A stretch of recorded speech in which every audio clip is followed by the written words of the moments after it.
तो सर असम का कोई ऐसा ऑपरेशन जो अभी तक आपको याद हो? कई बार क्या होता है सर, जैसे अभी आपने बताया ना सर कि हर आदमी मिलिटेंट लगता था, तो हर दिन जब निकलते हैं तो लगता है कि आज कुछ मिलेगा, आज कुछ मिलेगा। मैं आपको 2 इंसिडेंट सुनाता हूँ। वो एक ट्रांसफॉर्मेशन था। एक तो वो एक्चुअली बॉयहुड होता है कि आप जैसे कॉलेज से निकले हो, आप बेसिक ट्रेनिंग में करने चले गए, तो आपका जो स्टेट ऑफ माइंड होता है वो बॉयज़ वाला होता है। आप मैच्योर नहीं होता है। आपको याद हो शायद आपके कॉलेज स्कूल के अंदर, यहाँ पे आपके शहर के अंदर भी कई बार पुलिस वाले कुछ सिविलियंस को मारते थे, बहुत पिटाई करते थे, तो आपको लगता है कितने जानवर हैं ये पुलिस वाले, मारते हैं। तो मैं उसके ऊपर एक चीज़ सुनाता हूँ। मैं जैसे ही वहाँ पे गया, मंगलदेई में हेडक्वार्टर ज्वाइन किया, तो वहाँ पे नॉर्मली फंक्शनिंग को मैं समझ रहा था। 20-25 दिन के बाद में मेरे जो सीनियर अफसर थे वहाँ पे, उन्होंने मेरे से बोला, एक डिप्टी कमांडर थे, कहले कि चेतन आज एक खबर आई है, इन्फॉर्मेशन आई है और आज हमारे को शाम को एक ऑपरेशन करने जाना है। सो आई वॉज वेरी एक्साइटेड कि ज़िंदगी में का पहला ऑपरेशन करने जाऊँगा मैं। डमी ऑपरेशन तो खूब किए थे, एक्चुअल ऑपरेशन करने जाऊँगा।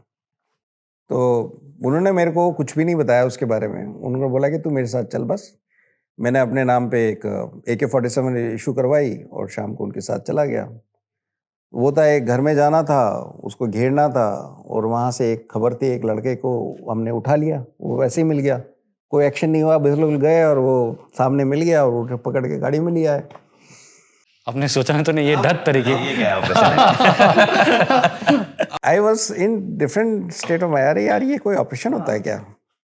चलो ठीक है। फिर मेरे से वो रास्ते में बोलते कि चेतन अभी इसका इंटरोगेशन करेंगे, 1 घंटे के बाद में मेरे ऑफिस में आ जाना। मैंने ठीक है सर। मैं गया, शाम को थोड़ा बहुत अपना फ्रेश हुआ, उनके ऑफिस में पहुंच गया। He was sitting in the office. सामने टेबल थी और साइड में एक उन्होंने चेयर लगा दी, उस पर वो मिलिटेंट को बिठा दिया।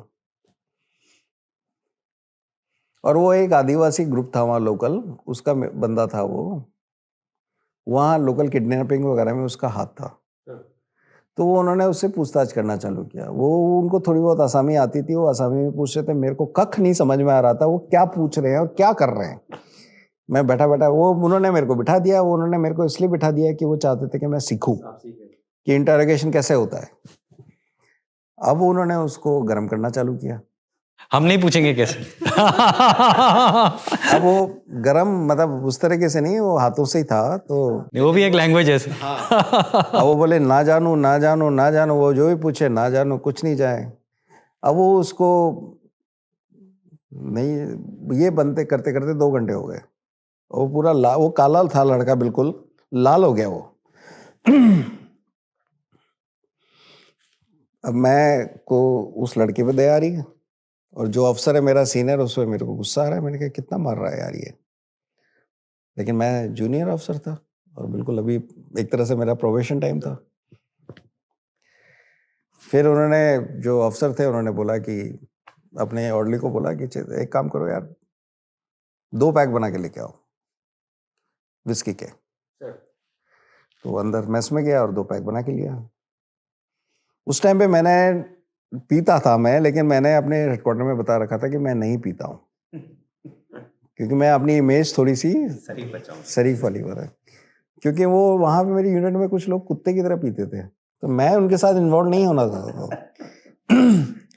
अब वो एक ड्रिंक तो उन्होंने अपने लिए रख लिया, दूसरा ड्रिंक उस लड़के को दे दिया, मिलिटेंट को। वो बोलता मैं पीता नहीं हूँ। तो उसके 4 थप्पड़ और लगा के पिएगा तू आज। अब वो खाएगा या पिएगा? अब पिएगा या खाएगा। तो उसने पी लिया। उसको पिला पिला के मार रहे थे यार वो। मैंने सोचा कि ऐसा भी इंटरोगेशन होता है, लेकिन वो कुछ बोल नहीं रहा था। वो रात के 10 बज गए, करते करते वो लगे रहे वो।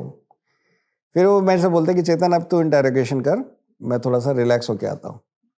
अब मेरे को तो कुछ भी नहीं मालूम वो किस मिलिटेंट ग्रुप का है, उसको भी वो भी नहीं मालूम मेरे को। तो वो जो उन्होंने पूछा था, वो थोड़ा बहुत क्वेश्चन मैंने सुने थे, वही मैं दोबारा रिपीट करने के उससे पूछने लगा। अब उसको भी लग रहा होगा क्या बच्चा आ गया मेरे सामने। मेरे दाढ़ी मूंछ भी नहीं आई थी कुछ भी उस टाइम पे। तो मैंने थोड़ी देर उससे आधे घंटे पूछताछ करी। फिर वो आए, बोले कि चेतन कुछ बताया? मैंने कहा सर कुछ नहीं बताया इसने। फिर अब मैं आई वॉज रियली टायर्ड। 11 बजे 11:30 बजे वो फिर चालू हो गए। मैंने बोला कि 11:30 बजे, हाँ वो फिर चालू हो गए, क्योंकि वो तो मकसद से आए थे कि उनको कंफर्म था कि बंदा है, लेकिन बुलवाना था उसको। बंदा तो कंफर्म था वही है, लेकिन वो बोल नहीं रहा था।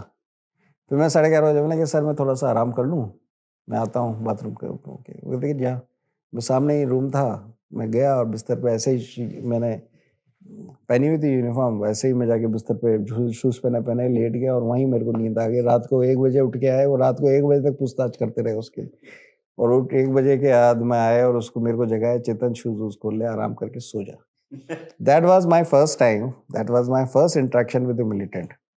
लेकिन उसके बाद मैं ये बताता हूँ मैं आपको, मेरा ट्रांसफॉर्मेशन ये था, उसके 2 महीने बाद में जब मैंने मिलिटेंट पकड़ा था खुद, और मैं जब उनको मारता था, तो मेरे जवान मेरे को हाथ पकड़े बोलते कि सर ज़्यादा मत मारो, मर जाएगा। So that was a change, the boyhood to the manhood, that was change. और मैं बहुत रिमोट में था, ऐसी जगह था मेरे को वहाँ पे, मतलब ये मान लो कि वहाँ साबुन तेल के अलावा कुछ नहीं, एक थड़ी थी वहाँ, उसके अलावा कुछ नहीं मिलता, चारों तरफ जंगल ही जंगल था, और भूटान बॉर्डर के पास में कंपनी थी, वो डिस्टर्ब एरिया था। 15 दिन तक मैं हेडक्वार्टर में बैठा रहा, अपनी कंपनी की लोकेशन में बैठा रहा। तो एक दिन मैं थंग आ गया यार, ना तो मेरे पास कोई कुछ था, ना मेरे पास टीवी था, ना मेरे पास रेडियो था, मैं सुबह शाम तक बैठा रहता था, कुछ नहीं करता था। एक दिन मैं बोला है कि मैंने सूबेदार को बोला, मैंने कहा यार कल जो पेट्रोल जाएगा उसके साथ मैं जाऊँगा। तो मैं निकल गया सुबह-सुबह पेट्रोल के साथ में। कैंप से करीब 7-8 किलोमीटर दूर निकला होऊँगा। दोपहर के करीब हो गए, बज गए थे करीब 12 के बजे के आस-पास थे, तो जैसे बेसिक ट्रेनिंग में बताते हैं, ऐसे पूछताछ करता हुआ मैं जा रहा था। एक जगह एक आदमी मिला, तो मैंने उससे ऐसी बात करी, तो उसने बोला कि साहब आगे जो 3-4 घर हैं गाँव के बाहर, वहाँ पे सर एक बंदा है, आप देख लो। और मेरे को आज भी याद है, मेरे साथ में 13 बंदे थे। तो बोले कि सर वहाँ एक बंदा है एनडीएबी का, देख लो सर कौन है, क्या है, मुझे नहीं मालूम। तो हमने कहा कि तो लीड मिल गई। उसने खुद आपको बताया या आप पूछे? उसने नहीं, हम पूछताछ करते जा रहे थे, तो उसने बता दिया। नॉर्मली ऐसा बताते नहीं है, लेकिन उसने बता दिया। हमने कहा तो लीड मिल गई, तो हमने वहाँ पे 13 आदमियों को, 4-5 घरों को घेर लिया, और जैसे हम वहाँ पे तलाशी थे, तो एक घर से एक लड़का भागा, तो ऑलरेडी हमने बंदे लगा रखे थे, तो उसको दबोच लिया, उसको पकड़ लिया। उसके पास से हमारे को एक ट्रांजिस्टर मिला, और 11,500 रुपये मिले उसके पास में, और कुछ एनडीएबी के डॉक्यूमेंट्स वगैरह मिले, तो कंफर्म हो गया एनडीएबी का बंदा है। हम उठा के उसको कैंप में ले आए, फिर इंट्रोगेशन? फिर इंटरोगेशन चालू हुआ। तो दारू पिलाते थे सर? ना ना मैं नहीं पिला रहा। तो मैंने पूछताछ करना चालू किया उससे अपनी तरीके से, थोड़ा बहुत गर्म किया उसको, नहीं कुछ नहीं बोला वो था बिल्कुल हार्डकोर टाइप का, बिल्कुल गठीला बदन था उसका। तो मेरे कंपनी लोकेशन में आर्मी के 2 बंदे रहते थे कम्युनिकेशन के लिए, तो उन्होंने अपने कंपनी लोकेशन में बता दिया कि सब सीआरपीएफ वाले एक बंदे को पकड़ के लाए। तो उनका जो कंपनी कमांडर था, मेजर था, वो मेरे पास सेट पे आ गया, मेरे से बोलता है कि चीता मुबारक हो आपको अचीवमेंट हुआ। मैंने कहा हाँ सर, लेकिन कुछ बता नहीं रहा है। तो मैं उससे बातचीत करना चाहता हूँ, यदि तुम्हारी परमिशन हो तो मैंने कहा सर मैं ऐसे परमिशन तो नहीं दूंगा आपको, मैं अभी हेडक्वार्टर में पूछ लेता हूँ। मैंने हेडक्वार्टर में बोला, अफसर से पूछा, तो फिर उसने बोला कि परमिशन तो दे दो, लेकिन एक बात ध्यान रखना, उसको आर्मी वालों को हाथ मत लगा देना, उसको वो मर जाएगा तेरी लोकेशन में, तो साली तेरी नौकरी क्योंकि ये बहुत गंदा मारते हैं वो। तो मैंने कहा ठीक है। तो मैंने कहा सर आप आ सकते हो, लेकिन आप उसको टॉर्चर नहीं करोगे, कुछ भी हाथ नहीं लगाओगे, पूछताछ करो। अब वो जो मेजर आया था मेरे साथ में, मेरे को आज भी याद है, मेजर सूद है वो, एंड वो आया अपने साथ में पूछ फाइज, वो he was deployed already there for 2 years, उसको वहाँ का चप्पा चप्पा मालूम था।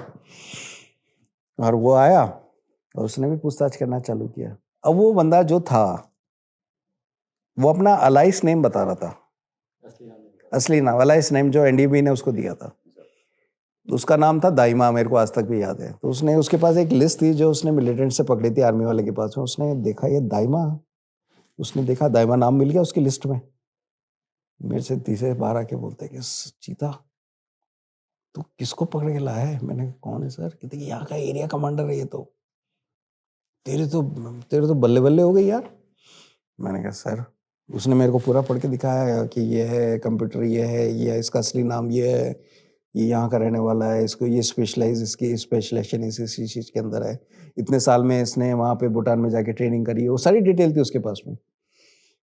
तो उसके आने फिर पकड़ के हमने उसको, फिर जब उसको भी मालूम पड़ गया कि ये इनको मालूम पड़ गया है, तो फिर थोड़ा थोड़ा बोला। अगले दिन जाके मैंने उसको फिर पुलिस में हैंड ओवर किया। So that was my first operation and very successful operation.